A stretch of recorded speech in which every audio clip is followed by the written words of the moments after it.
이 영상을 보고 계신 여러분, 구독, 좋아요, 알림 설정 부탁드려요. 감사합니다. 이런 네. 이미지 아닌데.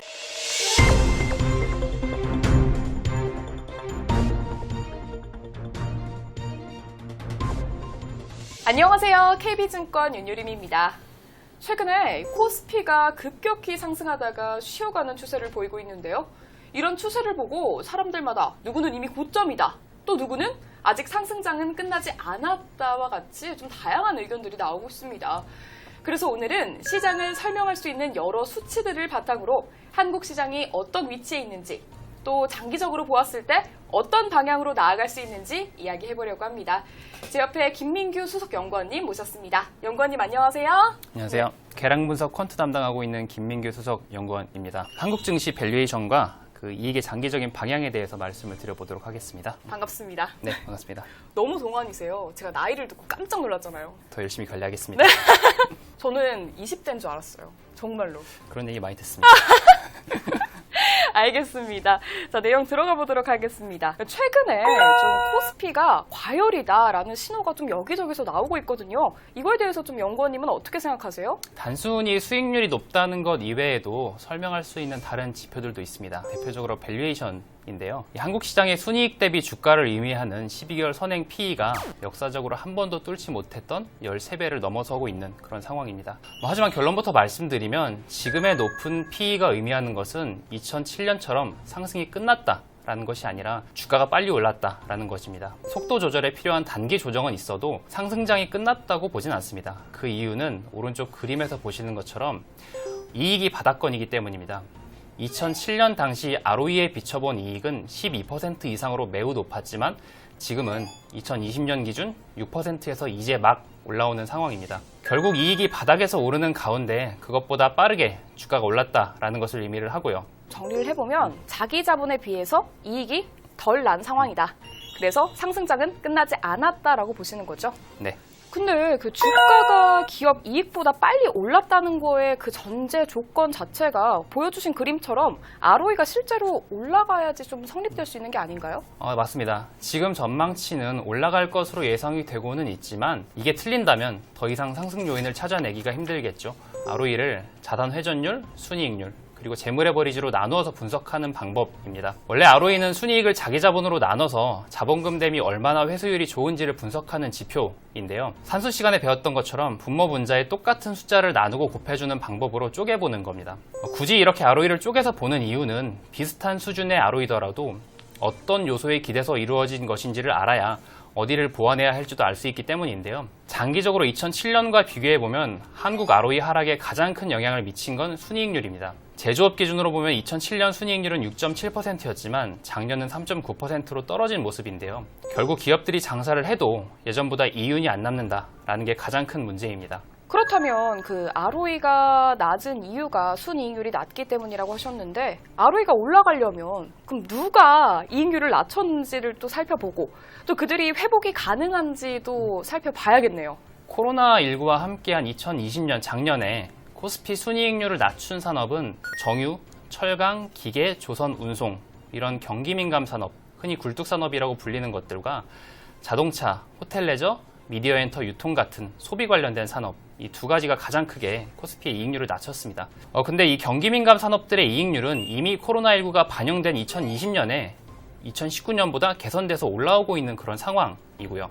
그렇다면 중요한 것은 마지막 소비 관련 산업들의 이익률 개선입니다. 이 소비 업종 중에 가장 큰 비중을 차지하는 자동차는 내연기관에서 전기차와 수소차 같은 친환경으로의 구조적 변화 그리고 자율주행 기술을 포함한 미래차 기대감이 있어서 올라갈 것으로 예상이 되는 그런 상황이고요.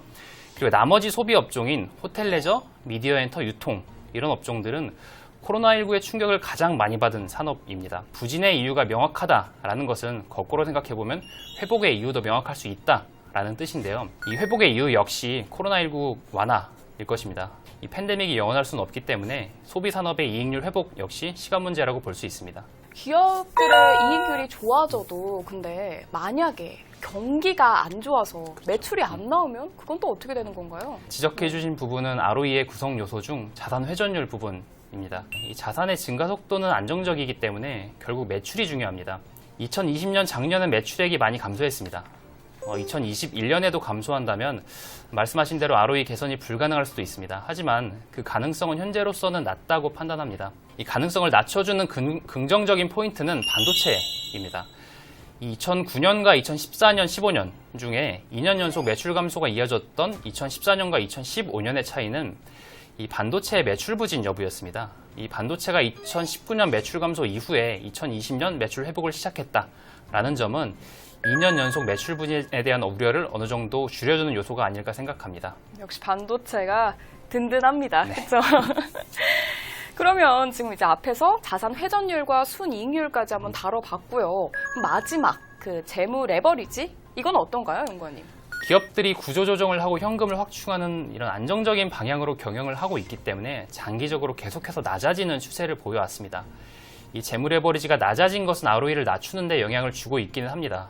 하지만 이 기업들 입장에서 이자 부담을 줄여주는 양면적인 요소도 있습니다.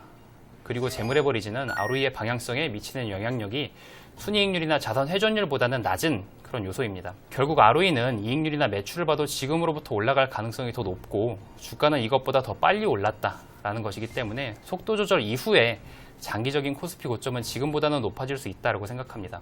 약간 개미 입장인 저의 입장에서 들었을 땐 오늘의 그 코멘트들이 매우 기분이 좋습니다. 장기적으로 봤을 때 지금보다 더 높아질 수 있다. 좀 사실 걱정을 했었거든요. 최근에 달러 가격도 1,100원이 넘었더라고요. 그래서 좀 걱정이 많았는데 결국에 이 속도 조절 이후에 장기적인 코스피 고점은 좀 더 올라갈 수 있다라고 좀 말씀해 주셨고, 그렇다면 이 코스피 고점이 어디까지 올라갈 거다라고 보세요? 공식 코스피 상단 전망은 3,300포인트입니다. 이 사실 3,300포인트를 넘어서는 지수 때는 이익 성장을 넘어서는 다른 상상력을 발휘해야 하는 영역이기 때문에 아직까지는 특별한 가정이 필요하다라는 점 먼저 이야기를 드리겠습니다. 최근 글로벌 증시 밸류에이션이 모두 높아지고 있지만 역사적 고점을 뚫은 나라는 한국이 유일합니다.